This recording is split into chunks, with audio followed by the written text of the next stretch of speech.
Sizi salamlayıram, hörmətli izləyicilər. Hamiləliyə mane olan səbəblər hansılardır? Bunlar üçdür. Hormonal səbəblər, anatomik səbəblər və infeksion səbəblər. Anatomik səbəblər dedikdə, uşaqlığın içərisində, borularda, uşaqlıq yolunda və uşaqlıq boynunda olan problemlərdir. Məsəl üçün, uşaqlıq tək buynuzlu ola bilər, iki buynuzlu ola bilər, uşaqlığın daxilində çəpər ola bilər və yaxud da ki, vaginada köndələn və yaxud da ki, şaquli çəpər ola bilər. Vagina ikiyə bölünmüş ola bilər. Uşaqlıq boynu da həmçinin və yaxud da ki, borular bağlı ola bilər. Bunlar anatomik səbəblərdir. Hormonal səbəblərə nə aiddir? Birinci növbədən yuxarıdan aşağıya gərsək, mərkəzi sinir sisteminə hipofiz vəzi tərəfindən ifraz olunan prolaktin hormonunun artıqlığı.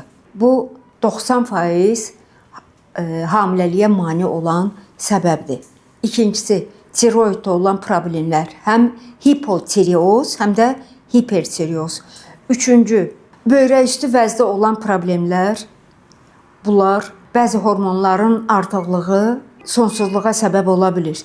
Yumurtalıqda olan bəzi hormon çatışmamazlığı, estrogenlərin həddindən çox olması və yaxud az olması, progesteronun az olması, bunlar hamiləliyə mane olan səbəblərdir. İnfeksiyalara gəldikdə isə uşaqlıq yolunda, uşaqlıq boynunda, uşaqlığın daxili qatında və yaxud da ki, boruda olan infeksiyalar hamiləliyə mane ola bilər. Əgər əziz gəlinlər, siz bir ildir qorunmasız ilişkidəsinizsə və hamiləlik olmursa, mütləq inandığımız düzgün həkimin yanına gedin və hər tərəfli yoxlanın. Mütləq gedəndə ac vəziyyətdə gedin ki, bəzən hormonları yoxlamaq lazım gəlir. Bəzən infeksiyaları yoxlamaq lazım olur. Bəzən boru filmi çəkmək lazım olur. Bunlar hamısı müalicənin əsas komponentlərindən biridir ki, bunların nəticəsi əldə olmadıqda düzgün diaqnoz qoymaq olmur və düzgün müalicə etmək olmur.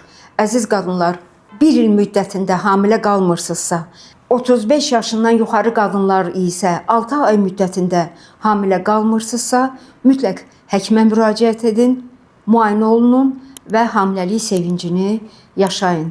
Sizə bu işdə uğurlar arzulayıram və sağlam övlad arzulayıram. Diqqətinizə görə çox sağ olun.